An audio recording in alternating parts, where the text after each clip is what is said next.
নিয়মিত করে, পরিমাণে সেটা অল্প হলেও হোক, পরিমাণে অল্প কিন্তু করে নিয়মিত, আল্লাহর কাছে আমলটা বেশি প্রিয় সেই আমলের তুলনায় যে আমল একসাথে অনেক করা হয় কিন্তু পরে আর করার কোনো খবর নেই। কেউ রমজানে কোরআনে কারীম 2 খতম দিয়েছেন, মাশাআল্লাহ, কেউ 3 খতম দিয়েছেন, কিন্তু রমজানের পরে কোরআনে কারীম 3 খতম, 2 খতম, 1 খতম দেয়া তো দূরের কথা, পরবর্তী রমজান পর্যন্ত আর কোরআনটা ছুঁয়ে দেখা হয় না,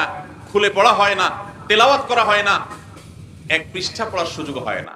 তাহলে এই 3 খতম 2 খতমের চাইতে রমজানে কেউ যদি 1 খতম কোরআন দেন অথবা তার চাইতে কমও কোরআন তেলাওয়াত করেন, কিন্তু রমজানের পরে সেই কোরআন দিনে হয়তো 2-5 পারা পড়তে পারেন না, কিন্তু 1 পৃষ্ঠা হইলেও পড়েন, 2 পৃষ্ঠা হইলেও পড়েন, তার দৈনন্দিন রুটিনের মধ্যে কোরআন তেলাওয়াত থাকেই থাকে। আল্লাহর কাছে ওই 3 খতম দেওয়া কোরআন তেলাওয়াতকারীর চাইতে মাত্র 10 পারা কোরআন তেলাওয়াত করেছেন যিনি রমজানে, কিন্তু রমজানের পরেও সেটাকে ধরে রেখেছেন, পরিমাণ